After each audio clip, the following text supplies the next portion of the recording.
करता हूं और आप सभी को जय मसीह की। आई होप कि आप सभी को मेरी आवाज़ मिल रही है।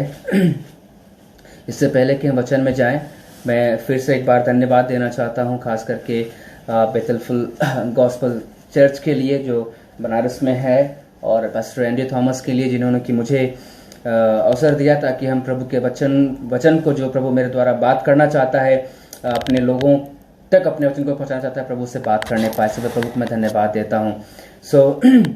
सबसे बड़ी बात है मेरे प्रिय, जैसा कि मैंने कहा स्टार्टिंग में, कि हर एक बात के लिए अभी क्या हो रहा है कि आज के समय में अधिक से अधिक क्या हो रहा है, कोई भी काम करने के लिए, मैंने स्टार्टिंग में इस बात को कहा था, किसी भी काम को करने के लिए आज हर व्यक्ति को परमिशन के लिए दौड़ना पड़ रहा है। हर व्यक्ति को किसी न किसी से परमिशन लेने के लिए जाना पड़ रहा है। एक उन सोर्स लगाना पड़ रहा है कि मुझे परमिशन चाहिए, मुझे ये काम करना, मुझे परमिशन दीजिए। इनफैक्ट मैं आप सभी से बताऊं कि हर एक व्यक्ति को चर्च में जाने के लिए भी अनुमति नहीं है। आजकल चर्च खुल नहीं रही है।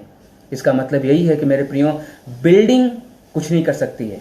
हमारी जो इमारत है जिसमें हम बैठ के आराधना करते हैं, वो मायने नहीं रखता है। अगर हमारा और आपका जो ये हृदय है, जो ये हमारा मन का मंदिर है, जो हमारा हृदय जिसमें कि परमेश्वर की आत्मा वास करती है, जिसमें कि परमेश्वर की आत्मा हमारे अंदर और आपके अंदर ड्वेल करता है, अगर ये अनुमति नहीं देता है, अगर ये इसमें आप प्रभु को नहीं रख रहे हैं, तो आपकी इमारत, आपका चर्च, आपका बिल्डिंग एक न एक दिन धराशायी हो जाएगा, वो गिर जाएगा, वो नष्ट हो जाएगा।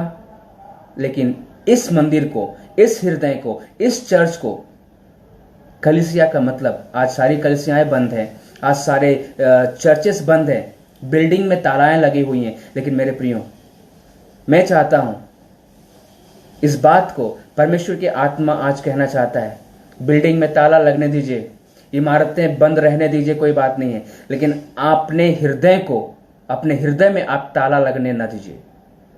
क्योंकि जहां कहीं भी आपको अवसर मिल रहा है, आजकल अवसर मिल रहा है आपको, क्योंकि ऑनलाइन आने के लिए आपको परमिशन की जरूरत नहीं है। आपको केवल जुड़ना है और आपको लोगों को शेयर करना है। वचन में जाने से पहले मैं चाहूंगा कि आप सभी लोग, जितने लोग मुझे वॉच कर रहे हैं, जितने लोग मेरे साथ जुड़े हुए हैं, और मैं चाहता हूं कि आप सब लोग इस पेज को और इस सरमन को, इस समय को आप अधिक से अधिक लोगों को शेयर करें। क्योंकि परमेश्वर की आत्मा, हो सकता है कि वो व्यक्ति जो आपका इंतजार कर रहा हो, जिसके द्वारा जिसको कि आपके द्वारा उसका वचन, प्रभु का वचन उसके पास पहुंच सकता है। मेरे प्रियो, चर्चेस बंद है, कोई बात नहीं है, लेकिन अपने हृदय को आप खोलें, अपने दिल को आप खोलें। इमारतें टूट जाएंगी, चर्चेस ढह जाएंगे, लेकिन ये इमारत, ये जो परमिशन आपको दिया, जिसमें कि परमेश्वर खुद वास करता है, इसको आप बनाए रखें। लोगों से जुड़ के वचन के द्वारा मजबूत बने, प्रार्थना के द्वारा आप मजबूत बने, आराधना करके उसके साथ संगति को आप मजबूत बनाएं, प्रभु के साथ अपने रिलेशन को बिल्ड करें, ताकि आपका ये जो चर्च है, ये जो कलीसिया, आपका हृदय जिसमें कि परमेश्वर वास करता है, आप उसको संभालें। परमेश्वर के नाम की महिमा होने पाए। आज प्रभु के वचन, जब मैं खैर अभी इस समय है कि मैं काफ़ी बिजी चल रहा हूँ कुछ कारण से, मैं जब मुझे रिक्वेस्ट आया, जब मुझे ब्रदर ने पूछा कि नहीं आप लाइव आना चाहेंगे, आप अपना समय देना चाहेंगे, जबकि मैं व्यस्त हूँ अपने कामों में और बहुत सारे काम मेरे पास हैं इस समय, लेकिन फिर भी जब बात आती है परमेश्वर की, मेरे प्रियो, मैं आपसे बताऊं कि जब भी मुझे परमेश्वर के वचन को शेयर करने का अवसर मिलता है, जब कभी भी परमेश्वर का काम करने का मुझे अवसर मिलता है, मैं कुछ भी नहीं देखता। क्योंकि मैं जानता हूं कि अगर मैं किसी भी काम को रोककर, कोई भी इंपॉर्टेंट काम को मैं रोककर अगर मैं परमेश्वर के काम को कर रहा हूं, तो वो काम जिसको मैंने रोका है वो कभी भी रुकेगा नहीं। परमेश्वर उसको मदद करेगा पूरा होने में। सो परमेश्वर की काम या फिर परमेश्वर का काम से बढ़ के मुझे कोई भी काम नहीं लगता है। उसका सुसमाचार सुनाने से बढ़कर मुझे कोई भी काम अच्छा नहीं लगता है, क्योंकि उससे आत्माएं बचती हैं। अदर काम मेरे पास हैं, उससे आत्माएं नहीं बचेंगी, उससे व्यक्ति जो है कुछ भी नहीं कर सकता है। लेकिन जिस काम में परमेश्वर का वचन बोया जाना होता है, जहां पर कि परमेश्वर का वचन बोए जाने को अवसर मिलता हमें है, वहां पर आत्माएं बचती हैं, उसको मैं कभी भी नहीं टालता। सो प्रभु का धन्यवाद हो। आइए हम ज़्यादा समय इधर उधर न बात करते हुए हम सीधा वचन में जाएंगे। मैं आप लोगों के बीच में एक वचन को पढ़ना चाहता हूं। मैं आशा करता हूं कि हर एक व्यक्ति, हर एक जन अपने पवित्र शास्त्र को, वचन को आप अपने साथ लिए होंगे। एक वचन आप जब खोलेंगे, मत्ती रचित सुसमाचार उसका 7 अध्याय, मत्ती रचित सुसमाचार उसका 7 अध्याय, मैं चाहूंगा कि आप सभी लोग उसको खोलें। मत्ती रचित सुसमाचार उसका 7 अध्याय। Gospel of Matthew chapter 7 verses 21. Gospel of Matthew chapter 7 verses 21. It says, यहाँ पे लिखा गया है, यहाँ पर बहुत ही अद्भुत वचन लिखा गया है और ये वचन हमें सोचने पे ये मजबूर कर देता है, या फिर ये हमें एक बार फिर से हमें ये वचन एक हिम्मत को देता है, सच में हम क्या अपने जीवन में कर रहे हैं, हम कैसे परमेश्वर के करीब आ रहे हैं। तो यहां पर लिखा गया है मत्ती उसका 7 अध्याय का 21 आयत में क्या लिखा गया है, जो मुझसे, लिखा गया है, जो मुझसे हे प्रभु कहता है उनमें से हर एक स्वर्ग के राज्य में प्रवेश न करेगा। मैं इतना धीरे धीरे इसलिए पढ़ रहा हूं ताकि आप एक एक वचन या फिर एक एक शब्द पे आप ध्यान दें। यहां पे क्या लिखा गया है कि जो मुझसे हे प्रभु कहता, किससे? परमेश्वर से। जो मुझसे हे प्रभु कहता है उनमें से हर एक, कौन लोग, कौन हर एक जन? वो हर एक जन कौन है? वो कोई भी हो, चाहे वो मैं हो सकता हूं, चाहे वो आप हो सकते हैं, या फिर आपके लोग हो सकते हैं जिन्हें आप जानते हैं, वो हो सकते हैं। इनमें से लिखा गया है कि जो कोई हे प्रभु कहता है उनमें से हर एक स्वर्ग के राज में प्रवेश न करेगा। अब सबसे बड़ी बात है मेरे प्रियो, जब मैं आज शाम को जब मैं अध्ययन कर रहा था, जब मैं सोच रहा था कि प्रभु मैं क्या बातें करूं, मैं किस विषय पे प्रभु मैं बात करूं, क्या मैं आपके कौन से वचन को लेकर प्रभु आप बात करना चाहते हैं, क्या प्रभु आप चाहते हैं कि हम बातें करें। मेरे प्रियो, मैं आपसे बताऊं कि परमेश्वर के वचन जब मैं सोच रहा था, सच में आज संसार में बहुत सारे ऐसे लोग हैं, बहुत सारे ऐसे मसीह लोग हैं, बहुत सारे ऐसे विश्वासी जन लोग हैं जिनके जीवन में कि परमेश्वर की ब्लेसिंग्स नहीं दिखती, जिनके जीवन में परमेश्वर के आशीषें नहीं दिखती हैं, या फिर वो अपने जीवन को बहुत सीमित करके रखे हुए हैं और उनको ये नहीं पता है कि वो अपनी तैयारी कहाँ की कर रहे हैं। आज हम इस संसार में हैं, हर एक व्यक्ति कोई ना कोई तैयारी में लगा है। जैसा कि मैंने बताया कि मैं किसी काम में व्यस्त हूं, तो मैं भी एक किसी चीज को लेकर मैं एक व्यस्तता में हूं, इस समय तैयारी ही कर रहा हूं किसी चीज की। मैं एक संसारिक चीजों के लिए, व्यक्ति के जीवन में बहुत सारी चीजें होती हैं। अगर किसी के घर में बर्थडे पार्टी है तो उसकी तैयारी करता है, नहीं मुझे अच्छा बर्थडे पार्टी मनाना है क्योंकि अच्छे लोग आएंगे, अच्छे खाना को देना है और अच्छे व्यवस्था को देना है। किसी के घर में शादी पड़ती है तो उसकी तैयारी लोग करते हैं कि नहीं मुझे शादी का समय आ रहा है, मुझे ये खरीदना है, मुझे ये शॉपिंग करना है, मुझे अच्छा कपड़ा पहनना है, मुझे सूट पहनना है, मुझे अच्छी साड़ी पहनना है। हम व्यक्ति जो है अपने इस शरीर के लिए, हम अपने इस शरीर के लिए जो कि नाशवान है, जो कि एक दिन नष्ट होने वाला है, जो कि एक दिन खत्म हो जाएगा, हम इसके लिए तैयारी करते हैं। कोई भी फंक्शन, कोई भी प्रोग्राम आ जाता है तो हमें सबसे पहले नया कपड़ा चाहिए। सबसे पहले हमें क्या करना है? नया कपड़ा पहनना है, हमें तैयारी करना है। क्यों? क्योंकि बहुत से लोग, हम क्या सोचते हैं कि नहीं भैया शादी में बहुत से लोग आने वाले हैं, एक से एक लोग आने वाले हैं, मेरा फ्रेंड आने वाला है, मेरे फ्रेंड आने वाली है, वो देखेगी, वो देखेगा तो क्या कहेगा। हम लोगों को खुश करने के लिए या फिर किसी न किसी प्रोग्राम के लिए अपने आप को हम तैयार करते हैं, अपने आप को हम क्या करते हैं? तैयारी में लगाए रखते हैं। हर व्यक्ति अपने जीवन में क्या करता है? हर एक व्यक्ति अपने जीवन में तैयारी में लगा रहता है, क्योंकि व्यक्ति के जीवन में हर वो पड़ाव आते हैं। हर एक कोई न कोई ऐसा पड़ाव आता है जब व्यक्ति किसी न किसी तैयारी में लगा रहता है। एक व्यक्ति होता है जब वो पढ़ाई लिखाई करता है तो वो कुछ बनने की तैयारी में रहता है कि मुझे इस पोस्ट पे पहुंचना है, मुझे ये अधिकारी बनना है, मुझे ये पोस्ट होल्ड करना है। वो व्यक्ति उस तैयारी में लगा रहता है। जैसा कि मैंने बताया कि अगर किसी की शादी करनी है तो वो शादी की तैयारी में लगेगा, उसको मेकअप करना है, उसको तो बहुत सारे काम पड़ जाते हैं।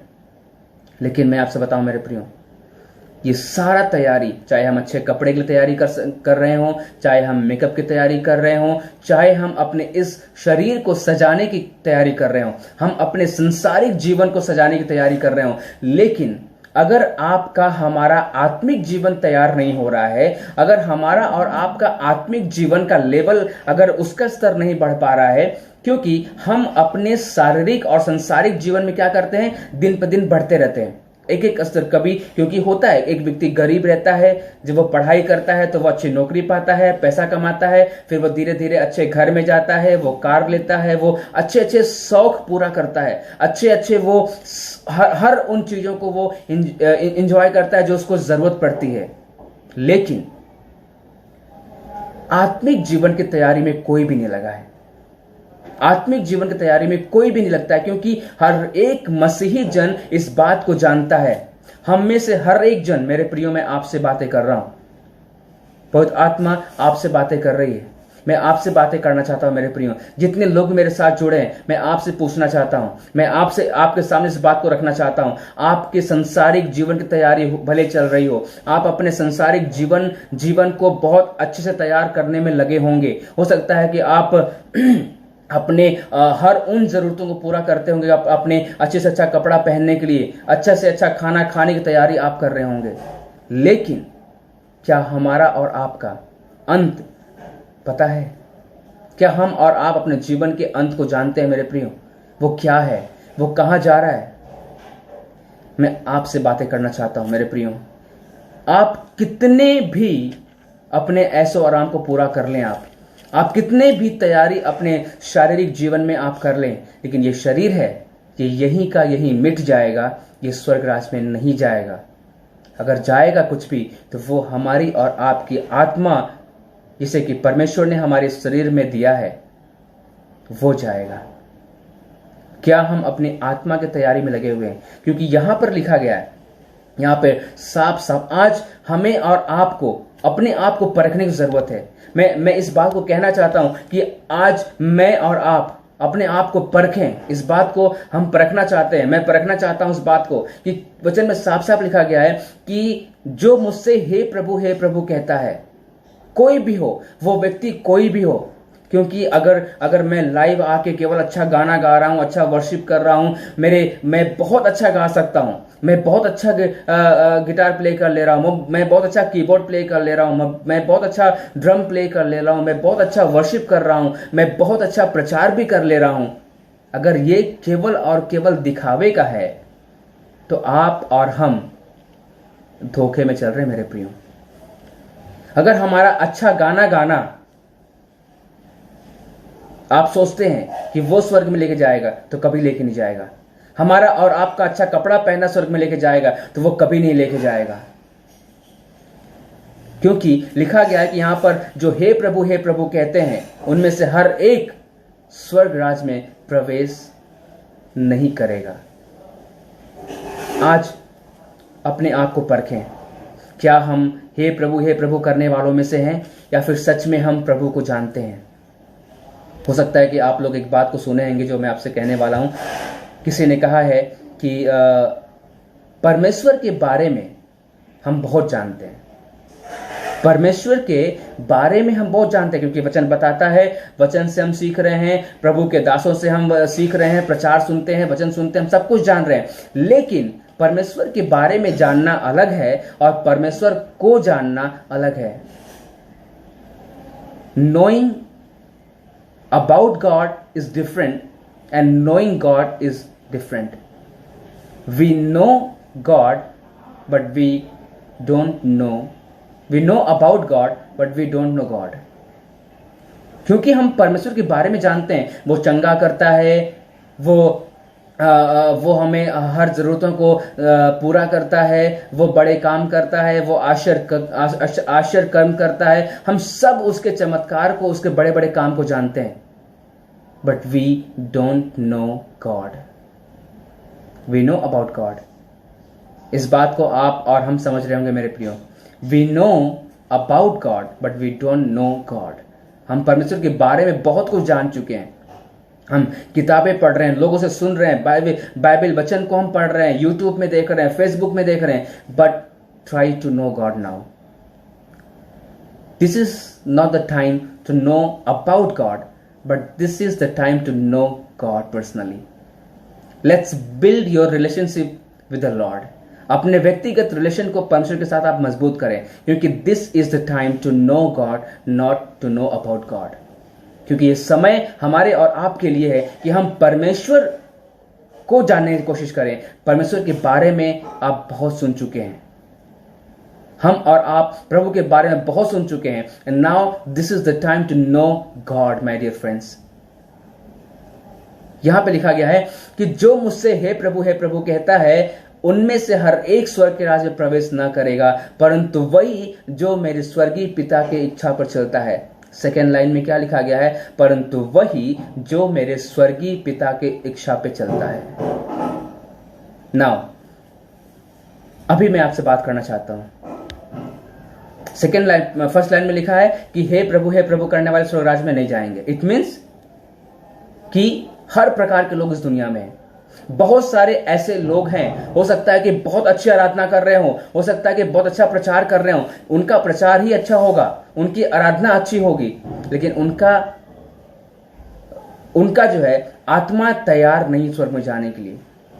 हो सकता है कि हम बहुत अच्छे तरीके से सब कुछ प्रेजेंट कर पा रहे हो, लोग हमारे द्वारा अट्रैक्ट हो रहे हो, लोग हमारे द्वारा खींचे जा रहे हो. नहीं यार, ये बंदा बहुत सही प्रचार करता है, ये बंदा बहुत अच्छा गाना गाता है, ये बंदा बहुत अच्छा वर्शिप करता है. लोग हो सकता है कि आपकी तरफ खींच रहे हो, आपकी तरफ आपकी चीजों को लोग पसंद कर रहे हो मेरे प्रियो. लेकिन क्या आपकी और हमारी आत्मा जो है, क्या वो तैयार है? क्या हम इसमें से आते हैं क्या, जो हे प्रभु करने वालों में से हैं, या फिर जो स्वर्गीय पिता की इच्छा पे चलता है, हम उनमें से हैं? हमें और आपको अपने आप को जांचने और परखने की जरूरत है. मैं आपसे कहूं, क्योंकि इस समय बहुत सारे ऐसे चीजें निकल आई हैं आपके सामने, कि ऐसे सारे लोग निकल आए हैं जो प्रचार कर रहे हैं, जो कि आराधना कर रहे हैं, हर काम कर रहे हैं वो, लेकिन वो जो पहली लाइन इसमें लिखा गया है मत्ती 7:21 में, वो उनमें से हैं. क्यों? क्योंकि उनको चाहिए केवल और केवल पब्लिसिटी. उन्हें चाहिए केवल और केवल लोग जो उनके साथ जुड़ जाएं. आप हर उस व्यक्ति के पीछे न दौड़ें जो कि बहुत अच्छा गा ले रहा है, आप हर उस व्यक्ति के पीछे न दौड़ें जो कि बहुत अच्छा प्रचार कर ले रहा है, लेकिन आप उस व्यक्ति के पीछे दौड़े मेरे प्रियो, जो कि परमेश्वर पिता की इच्छा पे चलता है. क्योंकि अगर वो परमेश्वर पिता की इच्छा पे चल रहा है, तो इसका मतलब यह है कि वो अपनी आत्मा को स्वर्ग राज्य में ले जाने के काबिल बना रहा है. अगर आप उसके पीछे चलेंगे तो ऑटोमेटिक, क्योंकि अगर वो अपनी आत्मा की तैयारी में लगा हुआ है, अगर वो अपने आत्मा को परमेश्वर पिता की इच्छा के अनुसार तैयार कर रहा है स्वर्ग राज्य में जाने के लिए, तो जाहिर सी बातें हैं कि आप भी उसके मार्ग पे चलेंगे तो सही चलेंगे. लेकिन अगर आप किसी ऐसे संगति में जुड़ रहे हैं, किसी ऐसे संगति में जा रहे हैं जो कि केवल और केवल उनका प्रचार अच्छा है, उनके संगीत अच्छा है, लेकिन उनका आत्मा खुद नहीं तैयार है, उनकी एक्टिविटीज प्रभु के इच्छा के अनुसार नहीं दिखाई दे रही है, उनके चाल चलन प्रभु की इच्छा के अनुसार नहीं दिखाई दे रहा है, उनकी बोली और भाषा अगर उनका प्रभु के इच्छा के अनुसार नहीं चल रहा है, तो आप गलत ट्रैक पे जा रहे हैं. क्योंकि वो व्यक्ति खुद अंधकार में है, और आप अगर उसके पीछे चल रहे हैं तो आप भी अंधकार में हैं. आजकल लोग बहुत प्रचार कर रहे हैं, सारे लोग प्रचार कर रहे हैं, प्रभु आपको आशीष दे, प्रभु आपको बढ़ाए, प्रभु आपको ये दे, प्रभु आपको वो दे. हर एक व्यक्ति केवल और केवल परमेश्वर से आशीष प्राप्त करना चाहता है. और इस बात को मैं हजारों बार कह चुका हूं अपने फेसबुक लाइव पे, और मैं जब भी मैं प्रचार करता हूं, तब मैं हर बार इस बात को मैं कहता हूं कि परमेश्वर ने हमें आशीष पाने के लिए नहीं, हमें आशीषित बनाया है, ताकि हम दूसरों के लिए आशीष का कारण बने. हमें आशीष पाने के लिए, हमें जरूरतों को पूरा करने के लिए प्रभु से गिड़गिड़ाने की जरूरत नहीं है. प्रभु ने हमें ब्लेस किया है. We are a blessing to others. हम दूसरों के लिए आशीष का कारण है मेरे प्रियो. हमें आशीष का वचन सुनने की जरूरत नहीं है. प्रभु आपको ये देगा, प्रभु आपको वो देगा, अगर वो कहेंगे तभी देगा, ऐसा नहीं है. लेकिन अगर आप और हम परमेश्वर की इच्छा पे चलेंगे तो आप नहीं भी मांगोगे तो भी वो देगा. क्योंकि वचन कहता है कि यदि तुम मुझ में बने रहो और मेरा वचन तुम में बना रहे, तो तुम जो कुछ भी मांगो तुम्हारे लिए हो जाएगा. और लिखा गया है अगर हम उसके भय को मानते हैं, उसकी आज्ञा को मानते हैं, तो प्रभु हमें उत्तम उत्तम पदार्थ से तृप्त करेगा। मेरे प्रियो, आपको मांगने की जरूरत नहीं है, आपको गिड़गिड़ाने की जरूरत नहीं है, क्योंकि परमेश्वर आपको उत्तम और उत्तम पदार्थ से तृप्त करेगा जिसे आप सोचे भी नहीं होंगे। तो आप संसारिक चीजों के पीछे मत दौड़िए, आप संसारिक अभिलाषाओं के पीछे मत दौड़िए। यह ध्यान दीजिए कि हमारा और आपका व्यक्तिगत रिलेशन प्रभु के साथ मजबूत हो रहा है कि नहीं हो रहा है। हमारी और आपकी आत्मा उस स्वर्ग राज में जाने के लिए तैयार है या काबिल है या नहीं है, क्योंकि यहां पे लिखा गया है कि हे प्रभु करने वाले हर एक जन स्वर्ग राज में नहीं जाएगा। आज ये समय है हमें और आपको परखने की जरूरत है अपने आप को। क्या हम हे प्रभु करने वालों में से हैं, या फिर हम सेकंड लाइन में आते जो लिखा गया है कि जो उसके पिता के इच्छा पे चलता है। उसके पिता की इच्छा क्या है? जब आप फिलिपियों 2 से 5 पढ़ेंगे, उसमें लिखा गया है कि हे भाइयों, तुम ये मेरा आनंद पूरा करो, तुम एक मन रहो, एक चित्त रहो, एक ही मनसा रखो, अब प्रेम करो दूसरे से। ये बातें वहां पे लिखा गया। ये परमेश्वर की इच्छा है, ये आनंद है, प्रभु का आनंद। और प्रभु आनंदित तब होता है जब हम प्रेम करते हैं, जब हम एक मन रहते हैं, जब हम एक मनसा रहते हैं, जब हम दूसरों को क्षमा करते हैं। और वही फिलिपियों 2:5 में लिखा गया है कि जैसा मसीह का स्वभाव है वैसा तुम्हारा भी स्वभाव हो। मेरे प्रियो, हम सेवा अपने फायदे के लिए ना करें, या फिर मेरे हर एक उन विश्वासी जन से मैं बात करना चाहता हूं, अगर आप परमेश्वर के सही मार्ग पे चल रहे हैं, प्रभु की इच्छा पे आप चल रहे हैं, प्रभु की आज्ञा को आप मान रहे हैं, आपको गिड़ाने की जरूरत कभी नहीं पड़ेगी, क्योंकि परमेश्वर अद्भुत रीति से आपको हर जरूरत को मुहैया कराएगा, जिसे कि आप जानते भी नहीं है। मैं इस बात को, क्योंकि मेरे पास समय जरूर है, लेकिन फिर भी मैं ज़्यादा समय नहीं लूँगा। अब इस बात को मैं आपसे बताना चाहता हूँ मेरे प्रियो, हम और आप अधिक से अधिक आज लोग ऐसे लोगों के पीछे भाग रहे हैं, या फिर वो केवल और केवल आशीष का वचन प्रचार करना। लेकिन मैं आपसे कहता हूँ, let's build your relationship with the Lord. अपने रिलेशन को प्रभु के साथ आप बिल्ड करें, अपने आत्मा को देखें, क्योंकि ये जो जीवन है ना, जिसके लिए आप इतना मेहनत करते हैं, ये शरीर है ना, जिस पर हम अच्छा वस्त्र डालते हैं, ये शरीर है जिसको कि हम कॉस्टली से कॉस्टली, महंगा से महंगा हम वस्त्र से इसको कवर करते हैं। एक दिन समय आएगा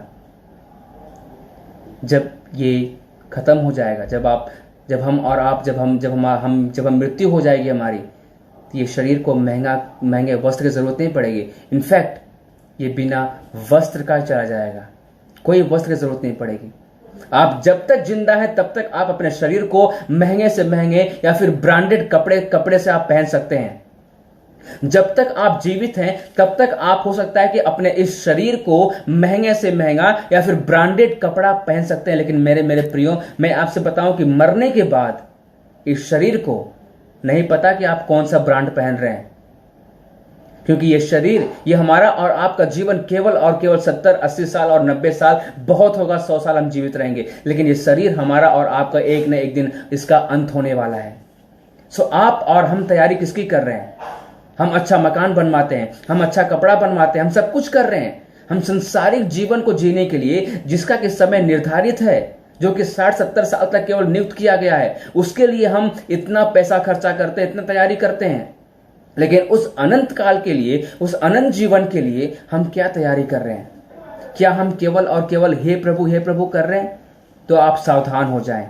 अगर हम और आप केवल और केवल परमेश्वर के साथ हे प्रभु में लगे हुए हैं मेरे प्रियो, तो प्रभु का वचन कहता है कि हर वो जन जो हे प्रभु कहता है, परमेश्वर के राज्य में, स्वर्ग राज्य में प्रवेश नहीं करेगा। अगर आप और हम उसके राज्य की तैयारी कर रहे हैं, क्योंकि किसी भी व्यक्ति को अंत के समय की चिंता नहीं है, किसी को भी स्वर्ग की चिंता नहीं है, किसी को नहीं पता है। अभी ऐसा होता है कि कई बार कि जब हमारे बच्चे होते हैं और जब बच्चों का हम जाते हैं एडमिशन के लिए स्कूल में, कि हमारे बच्चों का नाम लिखवाना है, हमारे बच्चों का एडमिशन कराना है स्कूल में, तो हम क्या करते, तैयारी करते हैं, एडमिशन की चिंता करते नहीं, अब समय खत्म होने वाला है, अब समय नहीं है। हम एडमिशन पाने के लिए बच्चों का बहुत सोर्स लगाते हैं, कोशिश करते हैं। लेकिन क्या हमारा और आपका एडमिशन उस स्वर्ग राज के रजिस्टर में हुआ है क्या? उस स्वर्ग राज के पुस्तक में हमारा और आपका नाम लिखा जा रहा है क्या? हो सकता है कि आपका इस संसार में अच्छे स्कूल में एडमिशन मिल जाए, हो सकता है कि इस संसार में आपको अच्छे कॉलेज में एडमिशन मिल जाए, हो सकता है कि इस संसार में आपको अच्छी नौकरी मिल जाए, लेकिन अगर उस स्वर्ग राज का जो रजिस्टर्ड है, उस स्वर्ग राज का जो किताब है जिसमें आपका हमारा एडमिशन लेना बहुत जरूरी है, जो कि फ्री ऑफ कॉस्ट है, उसमें कोई फीस नहीं लग रहा है, लेकिन फिर भी हम अचूक हो जाते हैं, फिर भी हम चूक जा रहे हैं, फिर भी हम उससे दूर चले जा रहे हैं। मेरे प्रियो, प्रभु का वचन हम सभी से बात करने पाए। मैं आपसे और आप सभी से इस बात को मैं चाहता हूं मेरे प्रियो, आप जुड़ें, आप सीखें, अपने मन को आप तैयार करें, अपने हृदय को आप तैयार करें। आज आप प्रभु से कहें, मेरे पास अभी टॉपिक्स बहुत सारे, अभी तो मैं वचन में गया ही नहीं, लेकिन फिर भी मैं अंत करूंगा यहाँ पर। फिर कभी जब मुझे अवसर मिलेगा तो मैं इसको जरूर आगे लेकर आऊंगा और इस वचन को मैं कंप्लीट करूंगा। लेकिन फिर भी मैं आपसे कहना चाहता हूँ कि इस वचन के आधार पर आप मत्ती उसका 7 अध्याय का 21 आयत, मेरे प्रियो, मैं आपसे कहना चाहता हूँ, आप प्लीज इसे अध्ययन करें, इसके बारे में आप सोचें। क्या मैं और आप हे प्रभु करने वाले ग्रुप में आ रहे हैं, या फिर हम उस ग्रुप में हैं जो कि परमेश्वर पिता के इच्छा पर चल रहे हैं? क्योंकि स्वर्ग राज जाना है तो हमें वहां पर बहुत जरूरी है कि हम उसके इच्छा पर चलें। मैं कुछ बातों को बताकर फिर मैं अंत करूंगा जल्दी से। मैं जब तैयारी कर रहा था तो मैं इस चीज़ों को प्रभु के वचन मुझसे बातें कर रहा था, तो कुछ चीज़ें हैं, जो टॉपिक था मेरा वो यही था कि शारीरिक मसीही क्या नहीं जानता है। एक जो शारीरिक मसीह होता है, एक जो शरीर के रूप में चलने वाला व्यक्ति होता है ना, एक जैसे मैंने कहा ना कि हे प्रभु करने वाले, तो ये जो हे प्रभु करने वाले हैं, ये क्या होते हैं? ये आत्मिक लोग नहीं होते हैं, ये होते हैं शारीरिक मसीही। 2 प्रकार के मसीह होते हैं, 2 प्रकार के मसीही होते हैं। एक होता है शारीरिक मसीह, जो कि उसके जुबान पे आप हे प्रभु देखोगे, या फिर वो दिखावे के मसीहत को बहुत दिखाएगा, दिखावे के काम को वो बहुत करेगा, अच्छे वो गाना गाएगा, अच्छे सब कुछ वो करेगा, लेकिन अंदर से वो मसीही नहीं है, वो आत्मिक व्यक्ति नहीं है। आज हमें और आपको सावधान होने की जरूरत है कि हम किसके साथ संगति में हैं। क्या हम शारीरिक जो मसीह है हम उसके साथ संगति कर रहे हैं, या फिर वो उस आत्मिक मसीह के साथ है जिसके अंदर के परमेश्वर की आत्मा कार्य कर रही है। इस चीज को पहचानना बहुत जरूरी है।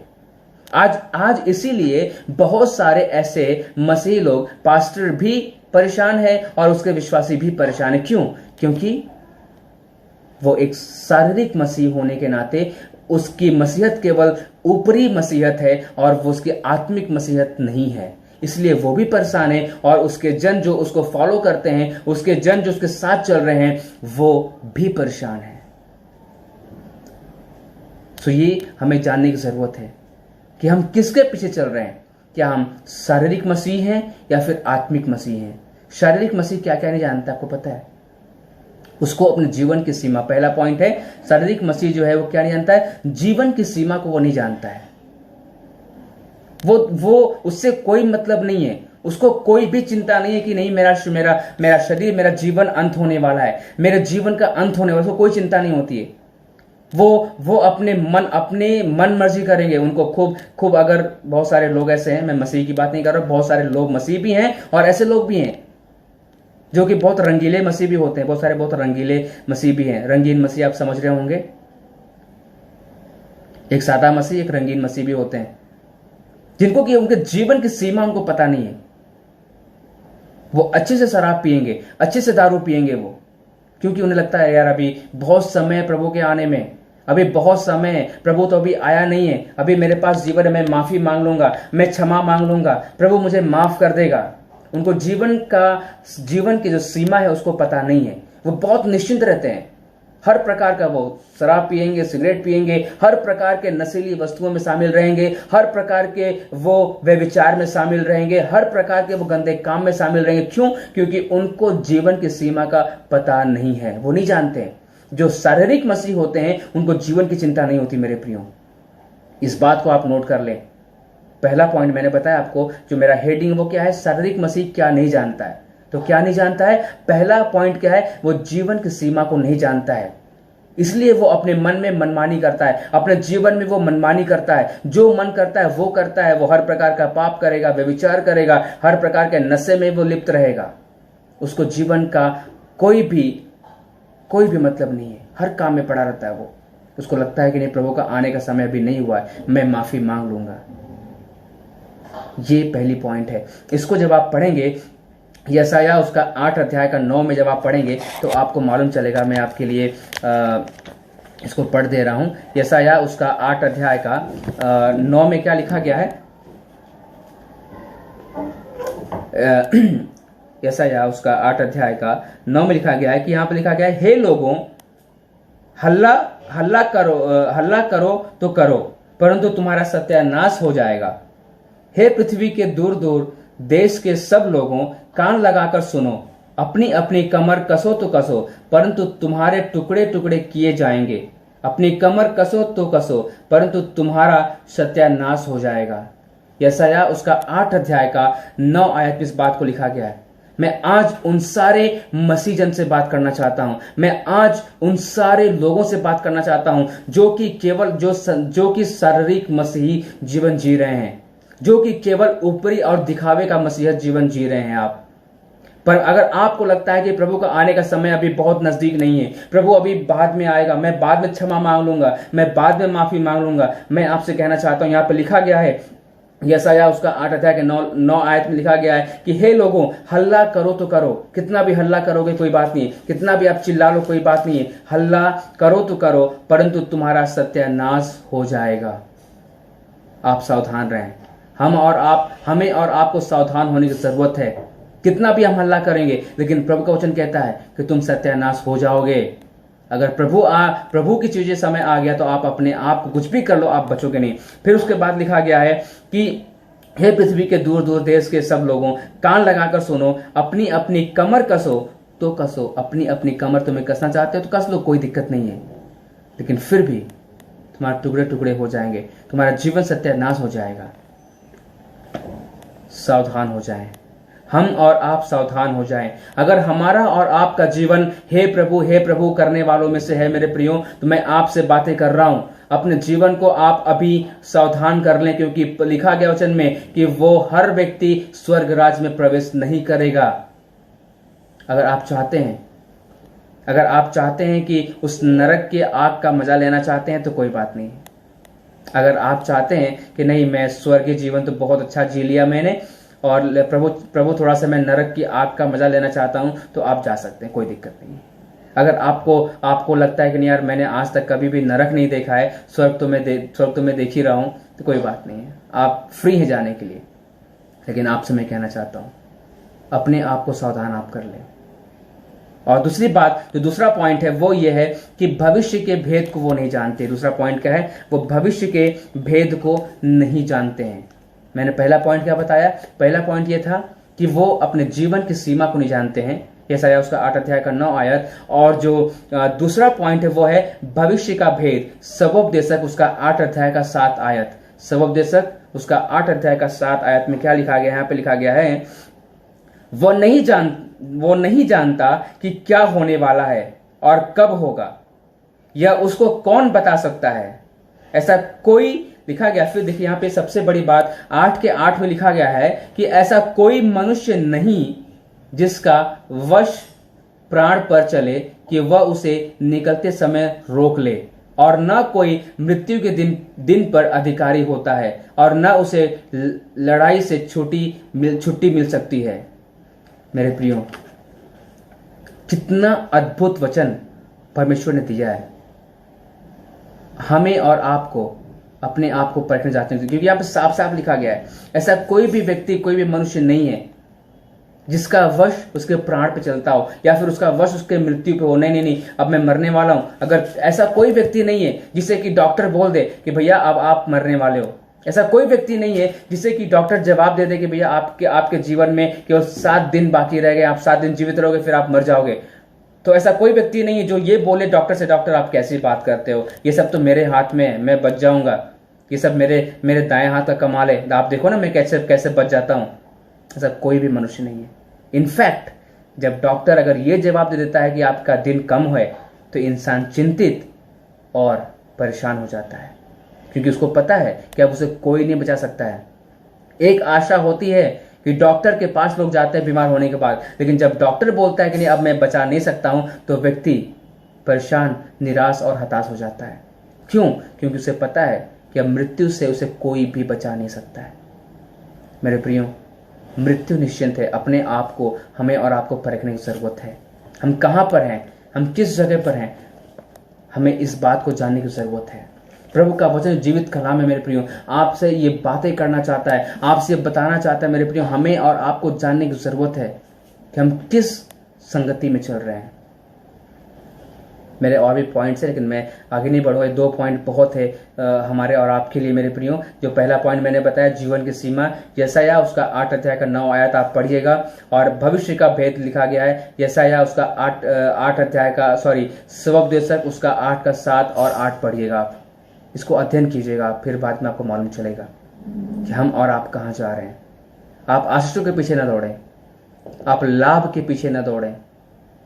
अगर आप परमेश्वर की इच्छा के अनुसार नहीं चल रहे हैं, तो आपका लाभ के पीछे दौड़ना कोई मतलब नहीं बनता है। आइए हम प्रार्थना करें, प्रभु आप सभी को ब्लेस करें। आइए हम प्रार्थना करें। प्रभु हम धन्यवाद देते हैं, आपके नाम की महिमा करते हैं यीशु। सच में प्रभु हम जानते हैं और हम पर आप अनुग्रह करें प्रभु, कि हम अपने जीवन को आपके इच्छा अनुसार चला सकें। अपने जीवन को पिता प्रभु जी हम आपके पिता प्रभु जी अधिकार में लेकर हम चल पाए। प्रभु हमारे जीवन पे पवित्र आत्मा आपका कंट्रोल और आपका नियंत्रण होने पाए। परमेश्वर प्रभु होने दे कि हम शारीरिक मसीह नहीं बनने पाए प्रभु, लेकिन हम आत्मिक मसीह बनना चाहते हैं। प्रभु होने दे परमेश्वर पिता कि हम पिता प्रभु जी शारीरिक मसीह नहीं, हमारे जीवन में आपकी आत्मा काम करने पाए। प्रभु होने दे कि हमारा जीवन हे प्रभु करने वाला नहीं प्रभु, लेकिन आपकी इच्छा पर चलने वाला बनने पाए। हम आपकी इच्छा पर चलना चाहते हैं प्रभु, ताकि हमारा नाम स्वर्ग राज के उस जीवन की पुस्तक में लिखा जाए। परमेश्वर हम नरक में नहीं जाना चाहते हैं प्रभु, हमें आप बचाइए, हमें आप गाइड कीजिए, हमारा अगुवाई कीजिए प्रभु। हम प्रार्थना करते हैं यीशु, जितने लोग हमारे साथ जुड़े हैं प्रभु, हर एक को आप ब्लेस कीजिए, हर एक के जीवन से आप बात कीजिए, हर एक के जीवन को पिता प्रभु जी राइट ट्रैक पे लाइए पिता प्रभु जी। अगर कोई भी व्यक्ति है जो कि अपने जीवन से परेशान है, निराश है, हताश है प्रभु, मैं प्रार्थना करता हूं यीशु के नाम से निराशाएं जाती रहें, उदासी जाती रहे यीशु के नाम से। अगर कोई बीमार है पिता, मैं प्रार्थना करता हूं यीशु के नाम से बीमारी जाती रहे राइट नाउ। प्रभु आप अद्भुत काम करें और पिता प्रभु होने दे कि अद्भुत रीति से हमारे जीवन को आप चलाएं पिता। खुद आत्मा अपने वरदान से भरिए, अपने आत्मा के फल से भरिए पिता परमेश्वर प्रभु, ताकि हम आपके अधीनता में होकर चलने वाले बनने पाए। प्रभु मदद कीजिए, सहायता कीजिए प्यारे पिता परमेश्वर प्रभु। धन्यवाद देते हैं पिता, सारा आदर सारा महिमा हम आपको देते हैं प्रभु। और धन्यवाद देते हैं पिता प्रभु इस चर्च के लिए, बेथेल गॉस्पेल चर्च के लिए पिता, जिन्होंने कि पिता प्रभु एक कदम को बढ़ाया पिता, ताकि आपके वचन को पिता प्रभु जी वो पहुंचा सके देश देश में, हर कोने कोने पिता प्रभु जी। धन्यवाद देते हैं, आप उन्हें ब्लेस कीजिए, पास्टर को ब्लेस कीजिए, उनके फैमिली को ब्लेस कीजिए, उनके टीम को ब्लेस कीजिए, उनके हर एक जन को आप ब्लेस कीजिए पिता। और हर एक उन जन के लिए प्रार्थना कर जो इसके साथ जुड़े हैं पिता, एक एक मेंबर को, एक एक फॉलोअर्स को पिता प्रभु जी आप ब्लेस करिए, मदद कीजिए। धन्यवाद देते हैं, सारा आधा सारा महिमा आपको देते हैं प्रभु, यीशु के नाम से प्रार्थना को मांगते हैं। आमीन आमीन आमीन। आप सभी को जय मसीह की। प्रभु आप सभी को आशीषित करे और ब्लेस करे। और मैं सच में धन्यवादित हूँ बेथेल गॉस्पेल चर्च के लिए। थैंक यू सो मच आपको समय देने के लिए पास्टर जी। और जब कभी भी आपको लगे कि नहीं आप हमारा समय आपको चाहिए, तो आप कभी भी हमें बता सकते हैं। मैं हमेशा प्रभु के काम के लिए तैयार हूँ, प्रभु के वचन के लिए तैयार हूँ। प्रभु आप सभी को ब्लेस करे, आपके टीम को, आपके चर्च को और आपके चर्च के हर एक जन को प्रभु ब्लेस करे। सो प्रभु में बने रहें। Stay bless and stay safe.